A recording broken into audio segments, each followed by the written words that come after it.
new myopia, progressive myopia, which was covered very beautifully. Now I'm going on to the next set, which is the resistant myopes, the myopes who don't actually respond to the first line of treatment. So we'll be discussing a few cases. So the first case is a 14-year-old girl. She had a new onset myopia, minus 2.5 with a SIL in the right eye, left eye minus 1.5.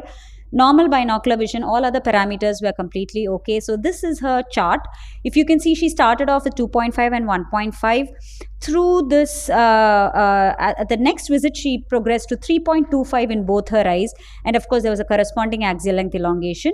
Now here you can see, it goes without saying that refractive error measurements without axial length at this point do not really correspond. So it is important and imperative that we recommend to do axial length measurements along with cycloplegic refraction. So now at this point, I start the child on low-dose atropine. That will be my first mode of correcting it. So this was back in 2021, and you can see that for up to Feb 2022 the child was perfect, maintained, and in fact atropine has an excellent effect. But what you see in July 22, you see that there's a small increase in the right eye and a very small increase in the left eye as well, and this is where you are caught in a confusion what to do for this child. And at this point I was like, okay, why is this happening to this child? Because it was nicely responding for 1 year, and by the end of second year there is a small increase that tends to happen. So it is not an uncommon situation. Many kids, I tend to see this by the end of their second year, they have this kind of a response where there's a small increase. One thing you have to look at is compliance. Are they using the drops correctly? Saturation effect, is the drug actually reaching its threshold work, and is there a growth spurt for that child? This child is 14 years old, she's going to become, she's in that growth spurt age. And the fourth thing is, how is her near work? So this child is probably going into a 10th 12th exams, and probably that could be an additive effect. Now at this point these reasons were out. What should I do next? So the first is to change to twice a day dosage. That is my first immediate thought that came to my mind. Or should I change to a higher concentration? There are no ready-made bottles. We may have to compound the drops and give it separately. Or third is to change to spectacle options. Now these were my options. But what I did notice, and you would also notice here, is I just took a look a little deeper. You see the mesopic pupil size of this child. This was the first visit when the child came. It was 6.1 before starting atropine. This was the second visit when the child was actually doing really well. You can see the small dilated effect like 8.3 mm. Look at the third visit when the child came to me with the actual increase. You can see the eye pupil has actually gone back to 6.4. So at this point, I realized the child has not been compliant with the drops. And on constant probing and asking, the child actually answered that yes, I've not been putting. And the parents don't have a clue because they're so busy in their life, they don't see how often the child is putting. Not many parents actually put the drops. 14 years old, they think, oh, they can take care of themselves. So it's very important at this point, because this patient had a compliance problem. Once I spoke to the child and reinforced it, 6 months later they were back on track and the myopia had stabilized. So the lesson number one was, if your child is on low dose atropine and they're not responding too well, always check the compliance. That's lesson number one which I had. The second case here, you can see this was another 12-year-old girl, again new onset myopia. You can see she was started on atropine at some point, and suddenly you see after 6 months she's still progressing. How do I call her a non-responder? Is because the previous 6 months 0.5, the next 6 months on atropine still 0.5. So there is absolutely no effect of dilute atropine on the axial length. So this is what I call a non-responder. So she's not a poor responder, she's a non-responder.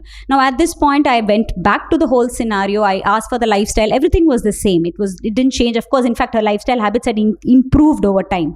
So what had changed was that I did a peripheral refraction, and that is a point I realized that we do a peripheral. So sir had shown a very interesting way of new innovation which he had created, but I do a more rustic way where I ask the patient to fixate straight and I move nasally and temporally. The same effect is achieved. You can see when I move temporally, I look for the thing. So it is very important the child wears the glasses.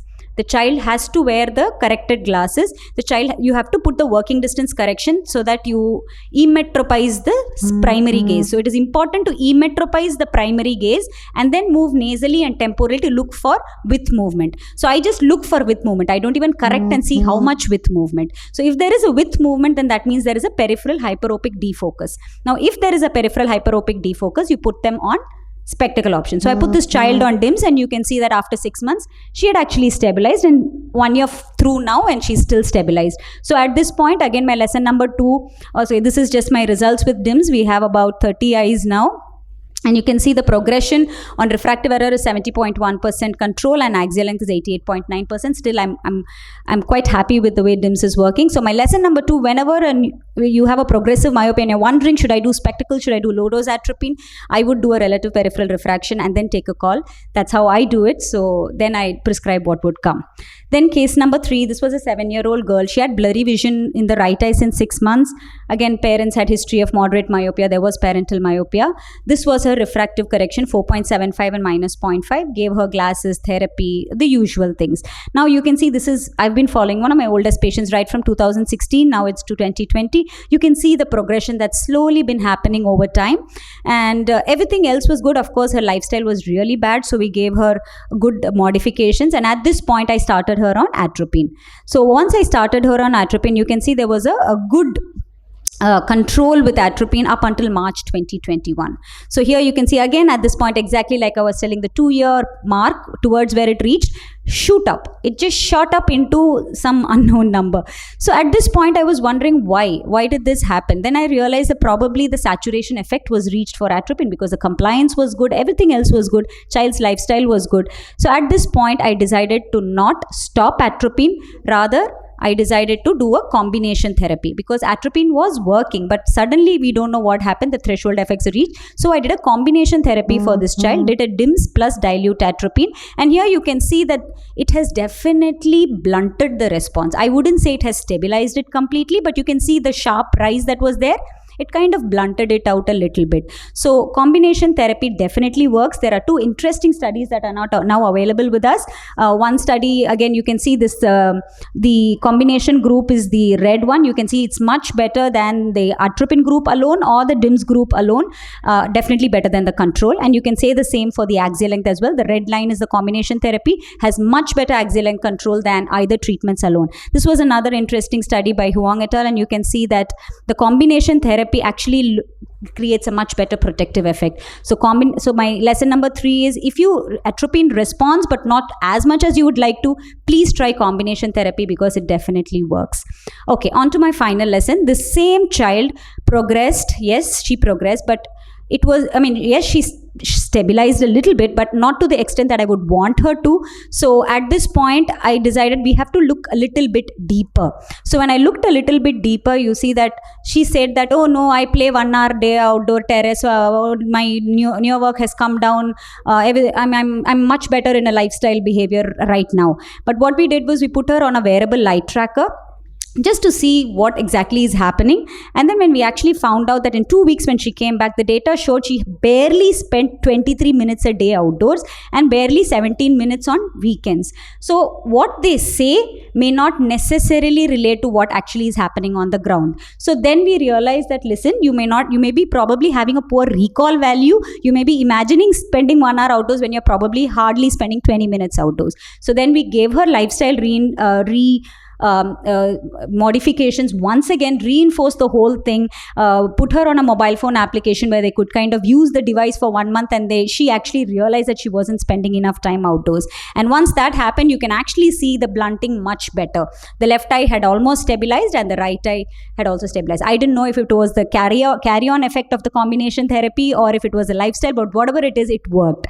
So lesson number 4 and the last lesson for me is, when nothing works, lifestyle changes will actually work. So please reinforce that. So this is my last 2 slides. For a pre-myope, I prefer spectacle design because it's non-invasive. For a new progressive myope, I always do a relative peripheral refraction. Then if the patient is ready for it, go for spectacle, otherwise atropine. If the child has a peripheral myopic defocus or an emmetropic reflex, then I prefer a low-dose atropine as the first thing. When it comes to resistant myope, by resistant myope I mean refractive error plus axial length shows change. I divide them into poor responders and non-responders. Poor responders are the ones with compare the previous 6 months progression to the after intervention 6 months. You see they responded but not too well, then I consider them for combination therapy or increased dosage of low dose if they cannot afford the glasses. For the non-responders, I completely shift them onto a secondary therapy like glasses or atropine. Thank you so much. So always look at compliance and lifestyle. Yeah, so this is a final video. Just to kids having fun. And this is how life should be. This is how kids should be. You can see them pure joy on their face. And this is what I would like to leave you with. Thank you.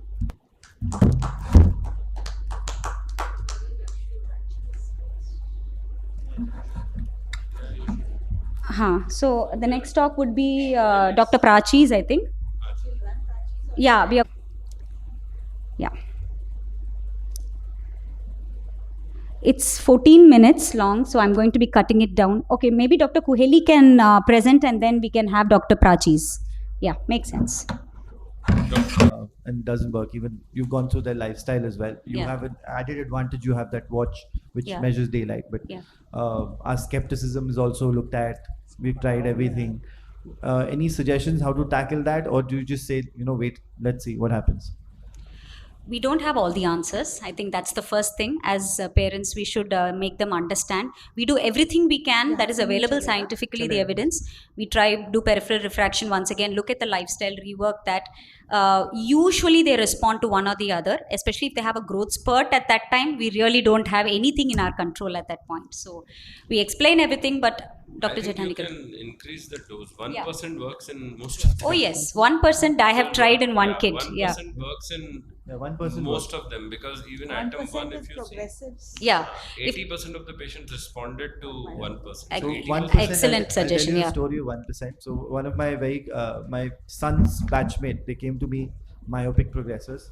So I wrote atropine 0.01%, and they went. And 3 months later, they came, not a millimeter movement in their axial length. I thought maybe I started everything early, but the vision was really bad. They said she's not doing well in school. Yeah. So apparently they went to a chemist and they got 1%, and they've been using it for 3 months. So that also happens. So please be very careful with your prescription. That's They actually were a problem. actually faithful to you. Otherwise, I had similar experience. Atropine 0.01% was around 230 rupees, and atropine 1% was 32 rupees. So these people went out and they thought that they will get it from their friendly chemist. So they got 1%, and then they came back. That child is not able